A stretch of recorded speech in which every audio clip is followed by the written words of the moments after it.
CPM പ്രവർത്തകർ തകർത്ത ടാക്സിക്ക് നഷ്ടപരിഹാരം നൽകി ഇഡി. തിരുവനന്തപുരം സ്വദേശിയായ ടാക്സി ഡ്രൈവർക്കാണ് പണം കൈമാറിയത്. 1.25 ലക്ഷത്തോളം രൂപയാണ് നഷ്ടപരിഹാരമായി നൽകിയത്. നേരത്തെ CPM നഷ്ടപരിഹാരം നൽകുമെന്ന് അറിയിച്ചെങ്കിലും പിന്നീട് പിന്മാറുകയായിരുന്നു. കൊച്ചിയിൽ നിന്നും ജിജീഷ് കരുണാകരൻ ചേർന്നുണ്ട്. ജിജീഷ, എന്താണ് മറ്റ് വിശദാംശങ്ങൾ?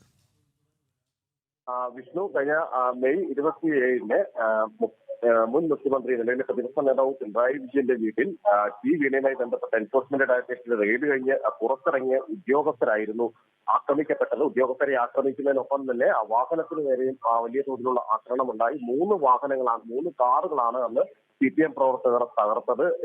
പിന്നീട് CPM വ്യക്തമാക്കിയ ഒരു കാര്യം എന്ന് പറയുന്നത്, ഈ കാറുകൾ നന്നാക്കുന്നതിനാവശ്യമായ നഷ്ടപരിഹാര തുക പാർട്ടി തന്നെ നൽകും, അവർ തൊഴിലാളികളാണ് എന്നെല്ലാമുള്ള കാര്യങ്ങൾ പാർട്ടി പറഞ്ഞിരുന്നു. എന്നാൽ അത് പാലിക്കാൻ CPM തയ്യാറായിരുന്നില്ല.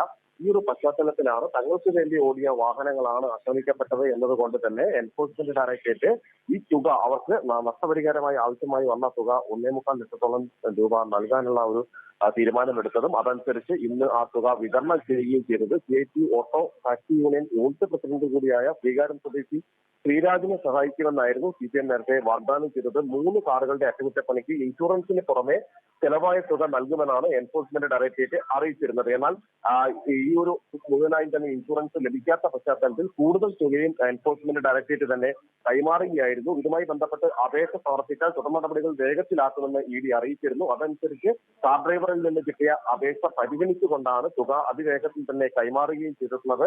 1,85 ലക്ഷം രൂപയാണ് 1.85 ലക്ഷം രൂപയാണ് ഇക്കാര്യത്തിൽ ചെലവായത് എന്ന കാര്യമായിരുന്നു കാർ ഡ്രൈവർ അറിയിച്ചത്. അതനുസരിച്ചുള്ള തുകയാണ് എൻഫോഴ്സ്മെന്റ് ഡയറക്ടറേറ്റ് ഇപ്പോൾ കൈമാറുകയും ചെയ്തിട്ടുള്ളത്.